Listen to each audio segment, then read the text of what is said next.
Hello, everybody. Welcome to, I guess we should label this one a Mavs party.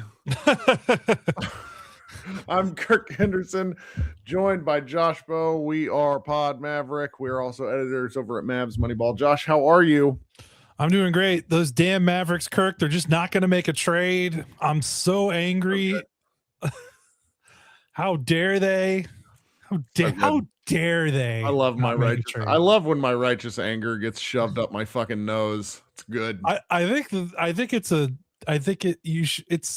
you're doing service. Like, I think that's why it happens. I'm going to adjust my camera there. I think you will, like the way you willed Luka to the Mavericks in the summer 2018, you kind of willed this Anthony Davis trade, I think. I mean, so for everybody that doesn't know, and we're probably the last podcast to go live about this, even friend of the show, Dalton, who records like every once in a fucking blue moon these days, him and his buddy Drew hopped on and did a show before we did. Just for full clarification here, as everybody remembers, this is Josh and I's not job. And we usually do a really good job of like sneaking away from our day jobs whenever something Mavericks happened. And today we could not do it. We simply could not do it. So I do want to make a quick note to the chat because I see iSwish_41. He says, can you put your camera in landscape? You are currently clicked in through the mobile version of the live stream. There are two. One has a cell phone next to it. So what you want to do is go back out to the thing and you can watch it normally. I know what you mean. I switch 41 because it like zooms way the fuck in on our face. But this is an odd best. What about an Apple Watch version? So just want to let you know. I know it's not everybody's favorite, but it's something that like our StreamYard app considers best practice, and I just don't understand it. Anyway.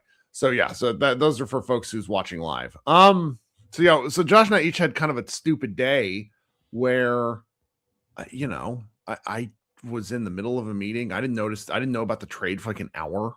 I didn't see you pop into the Slack all day, and so it's just kind of one of those days for us. And so we see this happen. We come out to it, and the do you have the details of the trade? Like, what are the actual honest to God details of the trade? Yeah, so Anthony Davis is traded to the Washington Wizards. It's not just Anthony Davis. It's Anthony Davis, Jaden Hardy, and D'Angelo Russell to the Wizards in exchange for Khris Middleton, AJ Johnson, Malachi Branham, Marvin Bagley, 2 first-round picks, and 3 second-round picks. So 5 total draft picks. Khris Middleton, AJ Johnson, Malachi Branham, Marvin Bagley for Anthony Davis, D'Angelo Russell, Jaden Hardy. Oh, and Dante Exum. No draft compensation going out from the Mavericks. Not like the Mavericks had a need to send. No. The first round draft picks are the 2026 Thunder pick, which is likely to be the 30. Last pick of the first round. And then the Warriors top 20 protected pick in 2030, which likely means converting to a second round or maybe even nothing.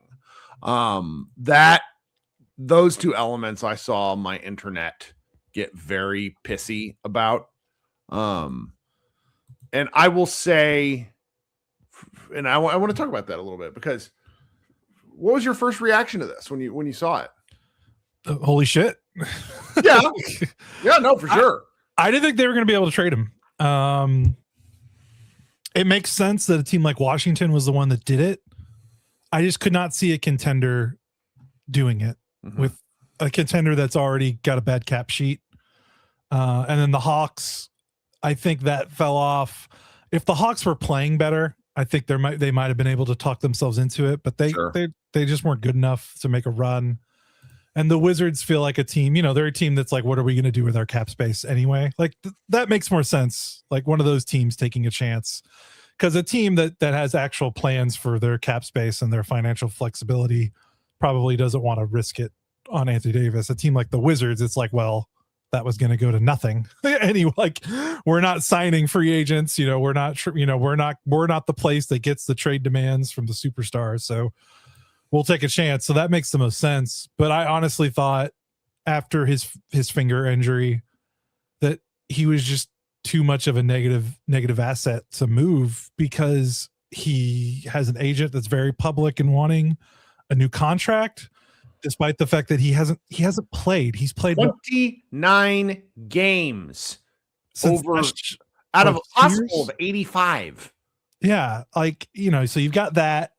I just thought it was too much to overcome, unless because this isn't the old NBA. Like, you can't even just be like, just give him away for nothing. Well, it's like, no, the salary is so big. Even if you give, like, there's no such thing as that anymore, unless you've got like trade exceptions and things like that. But like, expiring contracts are kind of valuable now with the second apron rules. Like, teams value that stuff more than they used to 10 years ago. So I just thought it was going to be very difficult. He's going to be 33 before the season's over. He can't stay healthy. He's played 2 healthy seasons in like the last almost decade, at least the last 6 years. It's just really, I just thought it would be really hard. And that's nothing to say against his ability, talent, nothing like that. It's just, he doesn't play. Like, it's just hard to trade guys that make that much money and don't play. So my initial reaction was, I'm just shocked that they were able to do it.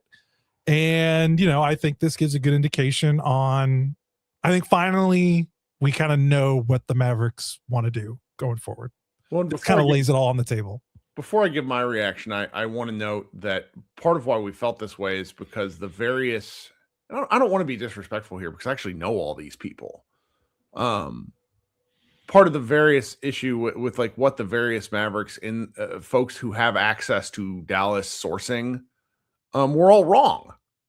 And that has not been the case in previous years. I want to make that very clear. But with new ownership, questionable who's in charge, who's where, I think it's fair to say that no one knew about this. And that ended up kind of working out in everybody's favor. So it's like we were all primed to sort of accept Anthony Davis on the team for a while. And so it kind of came out of nowhere. And my reaction for it was, this is absolutely fantastic. Yeah. I feel, honestly, it reminded me of when Nico traded Kristaps Porzingis several years ago, because I didn't feel like the Mavericks would be able to get out from under him either.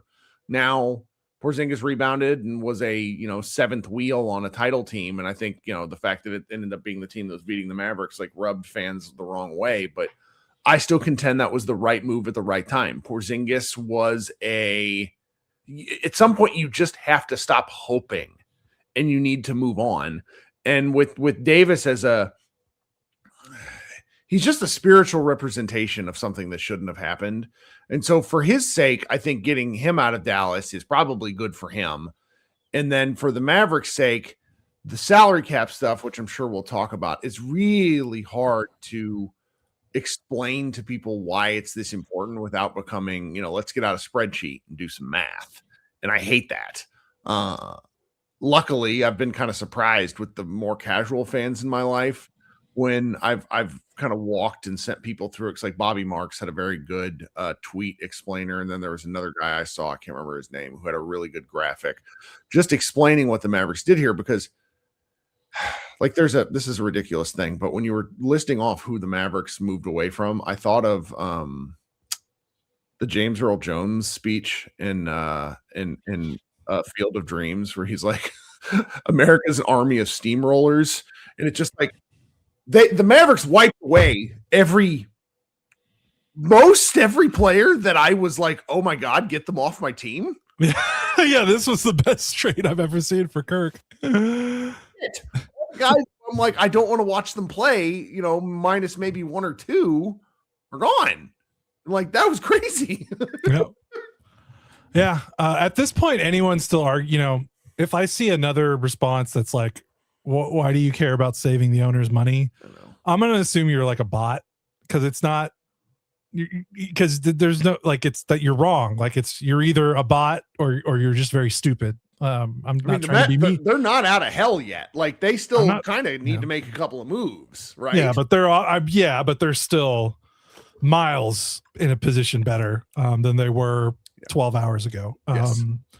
The job isn't done, and the best way to summarize it is this move does not, because I had some people that were like, so how are they better now? We traded away the good player. How are we better? And regardless of how you feel about Anthony Davis, when he plays, they did win games. Again, the problem is he doesn't play. So, there's some people that are wondering, like, how does this make us better? And I think this trade doesn't signify anything other than possibility, where before there was none. I mean, if they didn't do this trade and the roster remained static, you're basically locked into this roster going forward. There wasn't room on the margins with the way this CBA works. So this doesn't guarantee success for Cooper Flag, but it gives them a chance for something new and better in the future. I did not understand the let's get to the off season, because the new league year starts like July, whatever it is. Yeah. When if the Mavericks, I could be wrong. And so I look forward to CBA Mavs correcting me if I'm wrong, or someone else out there. But if you rolled over into the new calendar year with that salary grouping, with the various guys that were on the roster, and you are over the second apron, then you are over the second apron and the penalties come into play, which means no aggregating players in trades. You have to do one-to-one stuff. Yeah, but if they were in the second apron, they wouldn't be able to do this trade that they just did. and it's like, I don't want to lecture people on spreadsheet math, because that's not how I like being a fan, but it's just, the second apron hasn't been around long enough for it to be punitive in a way that folks understand. Where I had one gentleman say to me today, he's like, well, being in the second apron for like 3 years is really bad, because did you know that if you're in the second apron for 3 years, you automatically move to the end of the first round of the draft? Yeah, there's like repeater penalties. Think about that. If you were like a really bad team and you finished 5th in the lottery, nope, the NBA moves you to 30th. Like, what the fuck are we doing with this rule? This is not how sports should be. That's a different. But spending money to make your team better actually makes your team worse. I was really shocked. Like, it's like some of that stuff you just don't look into, because you're like, oh, we're never going to be there, so I don't need to think about this. And instead, you have to start doing this explainer stuff. And it's like, I don't like arguing with people about spreadsheet math, but this was just wildly important that the Mavericks do this just for the salary cap part alone. If you want to talk about the other elements, meaning, okay, Davis was representative of something that shouldn't have happened, yada, yada. I mean, we didn't do like a Luka trade retrospective because, for the better part of like 6 months, you and I got comments on everything where it's like, please stop talking about Luka. And I didn't want to. I don't want to talk about him anymore. So it's like, to now move on from Davis is very, very, very helpful. Hold on, this is an interesting comment. CMAX 7384 billionaire excuse crap. I hope he follows up with a comment on that, because I would like to kind of explore that, because if that's what we're talking about here, where it's like, oh, it hurts the GM's ability to do the job if you're over the second apron. That's kind of a layman's just explainer for it. So I don't know, like just Google what the second apron does to you, and you'll kind of see. There's some really good stuff on the internet. It's kind of like, it made me think of like SMU getting the death penalty way back when from the NCAA. It's just like, it ruins your ability to build a team. And the Mavericks, it's like, we did the hard part with Cooper Flag. Cooper Flag is the part where, and then you want to build off of that. Yeah. I don't know who this guy is, but he's very popular cap guy. Is it Yossi Gosling? Yeah. He was the guy who had the really good graphic. He basically pointed out, he said the Mavericks were deep in the tax and over the second apron for next season. And again, over the second apron means a trade that they did today you can't do, because you have to do 1-for-1. You can't aggregate salaries. They get under those thresholds. They save $200 million. 2026, 2027. Now, again, I don't care that they save Patrick Dumont $200 million or whatever it is. Nope. He should have to spend $1 billion every year to make the team better if he could. But the rules say if your salary is that high, it makes it harder to make trades. He says they're not going to have cap space, but they can use their newly created $20.8 million trade exception. They also have a $6 million trade exception, and now they have the $15 million mid-level exception. That's so $20.8 million. That's a pretty sizable salary to take back in a trade. $15 million is a pretty decent salary.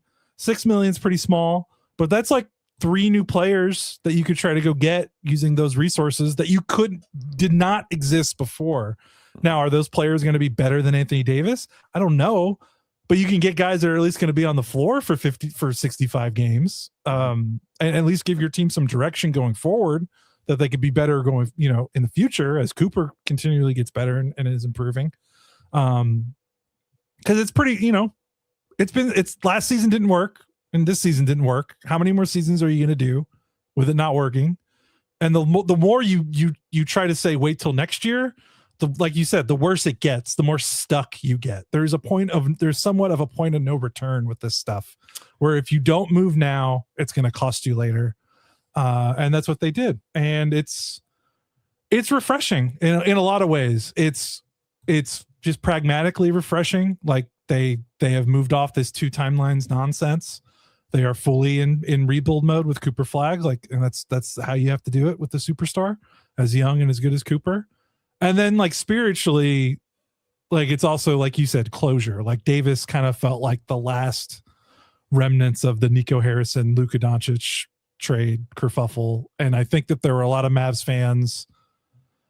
I mean, they told us they were not going to be able to, just seeing Davis, they're like, just seeing him made it harder to watch because it just reminds me of it. Max Christie is still here, of course, but him being kind of younger and being able to grow with Cooper, I think makes that a little easier. So yeah, there's a lot of avenues we could take this, like on the court, the off, the book stuff. It's cleared up. It's a big deal. Fan relief is a big deal and matters. I mean, that's why Nico got fired when he did. So that stuff matters. The fan's voice matters in this. And now we can actually talk about something new. And now we can talk about a direction, because what we were talking about for the last couple of weeks was we were like, what do they want to do? We don't know. Do they still believe in this, or do they want to do something different? And now we have the answer to that. At least they want to do something different.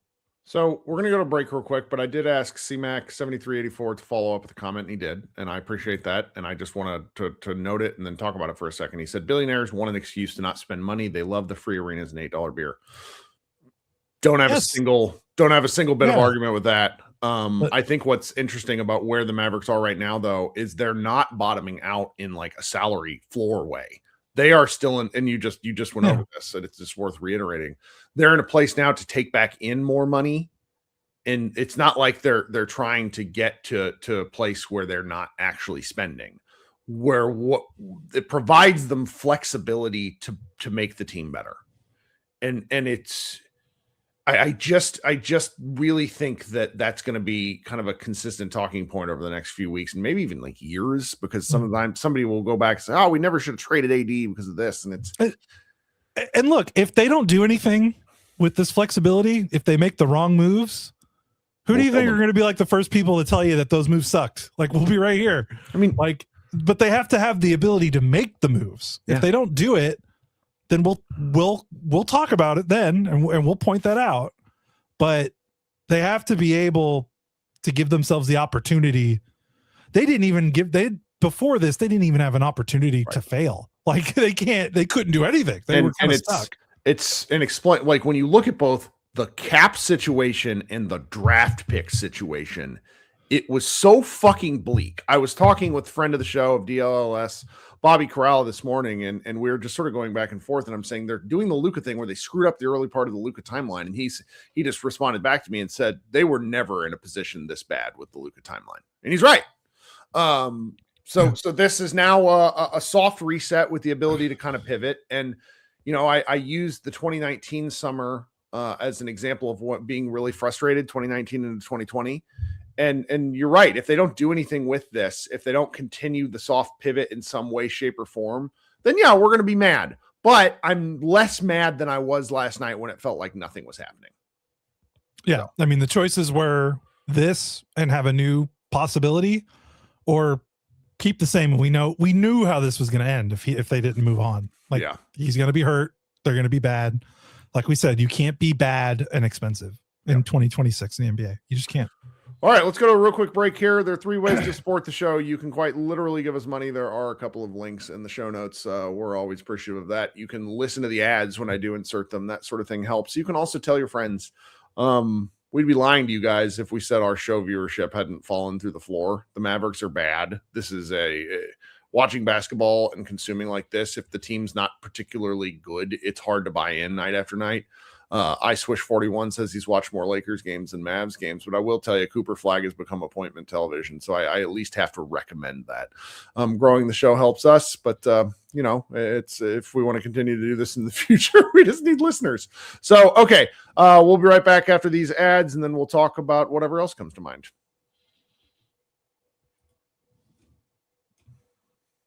All right.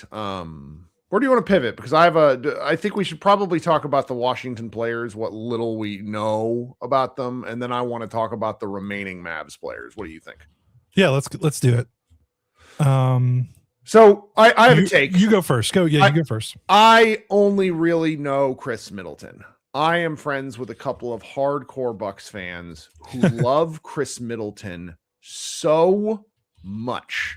And then I have a good friend, Andrew Sharp, who is a kind of lapsed Wizards fan, who said that within that kind of dysfunction, not just young Wizards locker room, Khris Middleton's professionalism was a really important stabilizing factor during what can become a rough season when you lose over and over again. So while somebody told me earlier that Middleton might be a buyout candidate, I don't understand that right now. I am excited to see him on the roster. It's not like they need professionalism, meaning the Mavericks, because Kyrie, I think, has really brought that stabilizing element, but another trusted vet to show Cooper Flag things is fascinating to me. And I Swish for when it says 2021 Middleton was good. Yes. But this is, I like him as a person. I don't think he will add much to the basketball per se, but I'm willing to be wrong.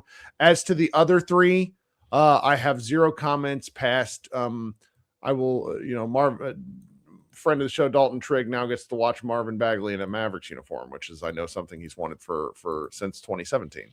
I don't know. It's players, whatever. If any of them, it feels like just like dice throws. I don't know. Could be wrong. Yeah, I mean, Middleton, if they want to keep him, that's fine. It doesn't really matter. It would be weird.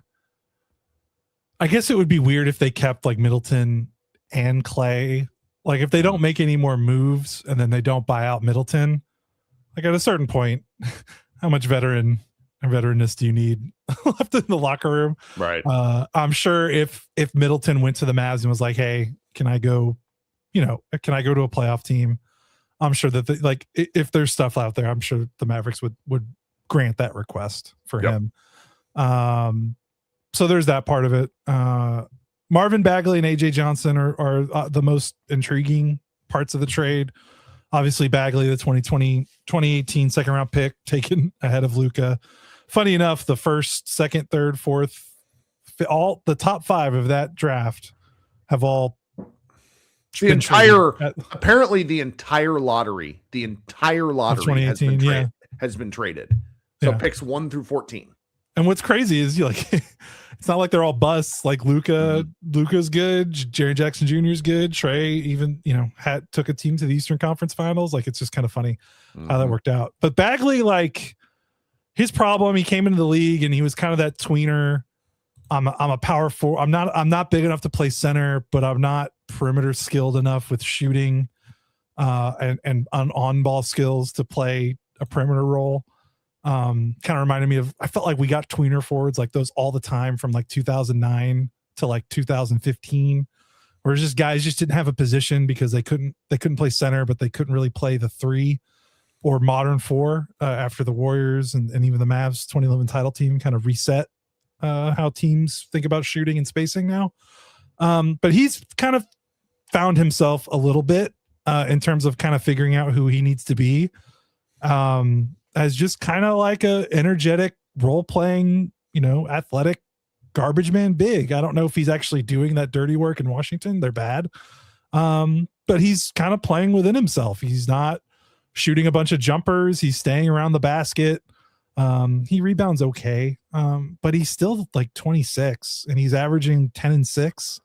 He's Somebody shooting told me 62% from the floor. Like, I don't think he's gonna like the Wizards are bad. I don't know what his on-off metrics are like. No, but he's an athlete. He's still a hell of an athlete, even with all the injuries. I wouldn't mind seeing him on the floor with Cooper, like just having another young guy out there to get up and down the floor and run. Like Cooper wants to go.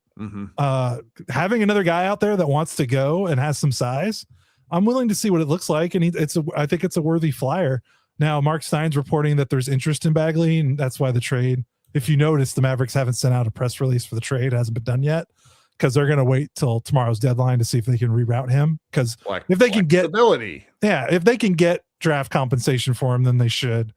But if he stays, I would love to see what he looks like on this roster for the next couple months. I think it was Matt Moore, HP Basketball, said that he felt that Bagley didn't get a fair shake at his last stop. Which, was that Memphis before he went to Washington? Or was it Detroit? Or Detroit, yeah. I can't. He's bounced around a lot. Yeah. It was Memphis. He was Memphis, Washington. Before that, like a cup of coffee with Memphis, and then Detroit. Yeah. Well, this was a for as far as the players look, the other two guys are early 20s dart throws, one of the many rangy athletes. They're both reasonably sized, bigger guards, which is not something the Mavericks have, but I just don't, neither one looks particularly good. That's okay. The Mavericks, the soaking up, you never know. Now's the time for dart throws, man. Throw them out there. Let's see how they work. I have no idea how good AJ Johnson is. Everyone I talk to that I trust seems to think he's not great. But he was a first rounder in 2024. He's like 120 pounds soaking wet as a 6'4" guard, which is kind of funny. But he's got an old school badass name. AJ Johnson just feels like someone out of the ABA. Yeah. I don't know. Let's just see what he does. He's his last two games he's played before the trade. He played 24 minutes against the Knicks, had 14 points. 27 minutes against the Kings, had 17 points. Before that, he did literally nothing all season. So let's see. He's a 6'5" guard with theoretically some scoring acumen. So yeah. I mean, whatever. Just throw him out there. Play him 18 minutes a night and see what happens. Yeah. There's at this point there you're not. So the Isaac and Nick did a show last night where they sort of made a pretty good case for the fact that the Mavericks are locked into the 7-9 like odds, no matter kind of how they play. Which, I mean, there's 30 something games left. I don't want to comment on that other than to say I think that's a pretty good odds. Like it's a good position to establish. And so it's just like at this point you're playing for growth. One of the things I thought about more as I went along last night is like we're playing. It's more and more people sort of popped into me noticing that the Mavericks are playing heliocentric ball with Cooper. They're letting Cooper try stuff. That's not the way forward. They have to know this. So it's the rest of the year becomes about letting guys try stuff, and being up there. And so understanding that's where this is sort of an interesting pivot into who's left on the Mavericks. There is trade interest in Daniel Gafford, but apparently not that much. We've heard next to nothing about Klay Thompson, which I find fascinating. Maybe he just makes too much money, maybe he doesn't want to go. Maybe he doesn't want to go. And then his girlfriend doesn't live here, but is a native Texan. I don't know if that makes a difference. Well, and I think there's something, and then there's the last one, which I've been getting lots of questions about today, in Kyrie Irving.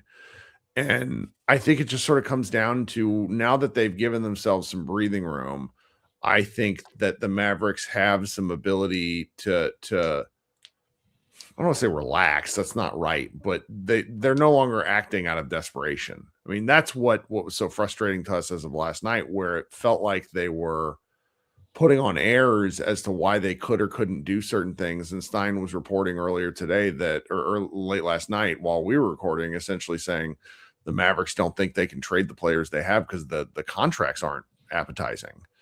And like, that's just it's a 180 from what was being said like 2 days before. And it's just very frustrating. It's just very frustrating. And so now that they're here, it gives them a little wiggle room to do stuff. And I don't want to say I hope they continue to move guys, because I don't know if I do feel that way, but I'm interested to see if they can, you know? Well, the thing is the pressure's off now to do more trades. Cause I think what we established when we've been talking leading up to this deadline was I think we like, okay, they can't trade Davis. They have to trade someone. Like they have to get through this trade deadline having cleared salary, because you can't be this bad, this expensive. I'm going to say it over and over and over and over and over again until people get sick of me, if they're not already sick of me. Right.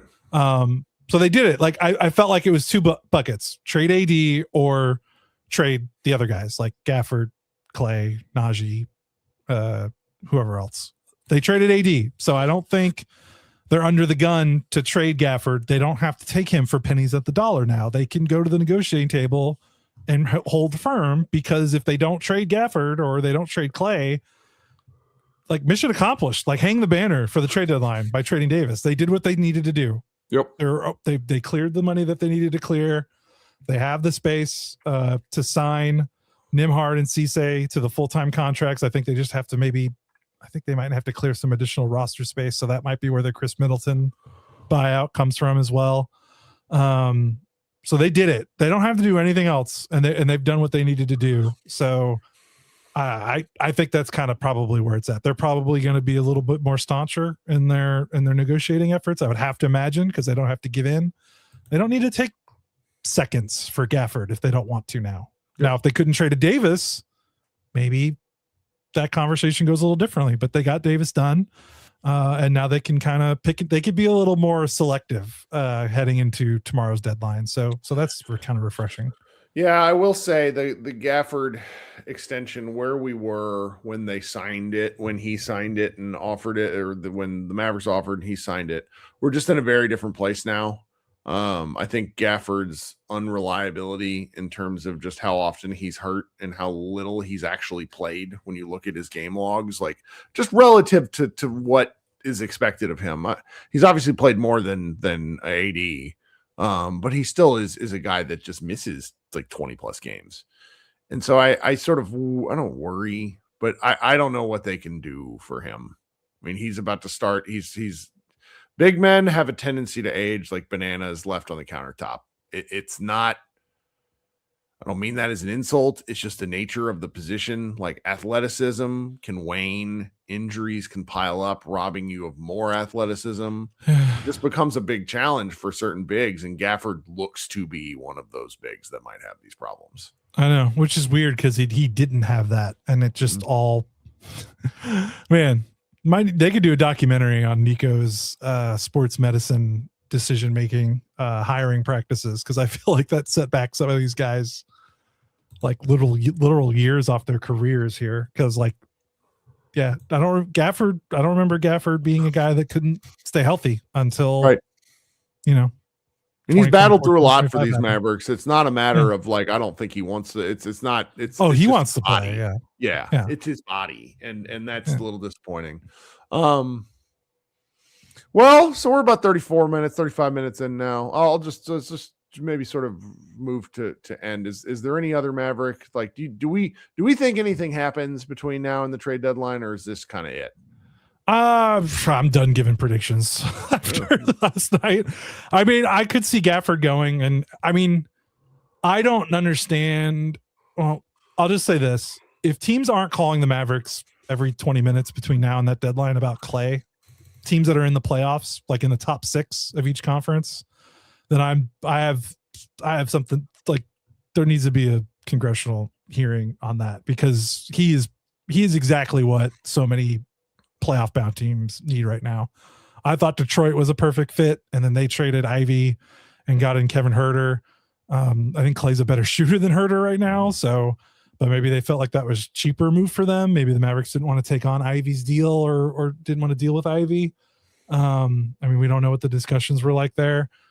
Maybe the Mavericks don't want to do any business with Detroit, because their potential next GM might be working for Detroit right now. So I wonder if there's like some some potential worry, like, hey, if we did a trade with Detroit and then we hire someone from their front office 6 months later, like, are we going to get slapped on the wrist by the NBA for something? So maybe that's something. But like, I mean, name a team in the top 6 and they could use Clay. Minnesota. Sure. I mean, even OKC could, but they pulled the rabbit out of their ass again, and they basically got a younger, obviously not as good version, but they got Jared McCain, which is crazy. I mean, San Antonio could use Clay. Houston could use Clay. Pretty much every single team in the East playoff picture could use Clay. Like, who doesn't need shooting? And Clay's still a good shooter, and his contract's not like debilitating. Like, it's pretty fair, and it's not that much long. It's not going on for that many more years. So, if Clay stays, I would be shocked if it was because there was just like no demand. I would assume it would be because Clay told the team, hey, I don't want to go anywhere else. I'm nearing the end. Like, let's just write it out. Yeah. So and did I already talk about Kyrie? I'm tired. I don't remember. What is there to talk about Kyrie? Do you think they're going to? I don't think they're going to. Well, I've had a lot of people ask me if the Mavericks are going to move on from him, and I just want to give my answer as someone who has done essentially 180 since the Mavericks traded for him in 2023. In that, I believe Kyrie is the most beloved vet in the NBA. What you think about that is not really the point, meaning us as fans. But I think after what the Mavericks did to Luka was not, even though Nico's not here anymore, players don't like that shit. Like, superstar players don't like seeing other superstar players treated poorly. And it reflects badly on Dumont. Sorry. Yeah. I would say, go ahead. Kyrie getting to do what like the Mavericks doing what Kyrie wants goes a long way. Yeah. I think. I would say, like, on paper, it would probably make sense to trade him, but again, not just dealing in spreadsheets and numbers. If he wants to stay, he feels like a good influence on everything. Let him stay. I think it's like, if Kyrie came to them and he said, "Hey, I'm ready to, right. I want to win. I want to win another ring." Then you do that. I think it's kind of like him and Clay. I think you kind of do what they want to do because they didn't sign up for this. That's right. So if they want to stay, more power to them. If they don't, happily find him a new home. Kyrie's kind of found a home. I don't know if I don't know what he's thinking. Like, maybe does he want to change his career? I have no idea. I just think the Mavericks need to do what's right by him instead of just stone cold do what's right. There's just very few, like, and this is just the nature of sports nowadays. There's very few players that garner that kind of thing. Yeah. And I think both Clay and Kyrie are it. Najee Marshall saying he wants to stay a Mav is wonderful.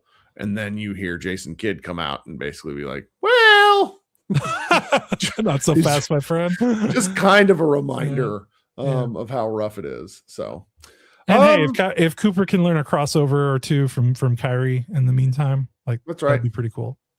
Well, okay, the trade deadline is tomorrow, 2 p.m. Central Standard Time. All deals have to be in by then, which means by about 3 o'clock Central Standard Time, we should know if anything's done, because you just have to phone it in at that point. We will be back tomorrow night to talk about whatever game the Mavericks are playing. We can't even remember who they're playing at this point. But I think it's Spurs, maybe? Yeah, Spurs. Okay, so, that'll be a very interesting game. We've not seen them in a while. I will host a Mavs party / group therapy tomorrow night, where if anybody wants to come talk shop about these trades, please have your takes ready. I just don't have the juice tonight. Was up too late last night, and today's just been a day. Sick kids, a little bit of everything. So plus tomorrow will be better because there'll be finality. Theoretically more. It's hard to talk when we know that in 6 to 12 hours it could be completely different than what we're looking at now. Woo! Okay. Thanks for hopping on. This has been good. Just note, Mav 41 fan PJ has to be on the team. He is not eligible to be traded till the summer. So sorry about that. Kirk and Josh, Pod Maverick, Mavs party? ? We will see you guys tomorrow night. Thanks so much for hanging out. Go Mavs.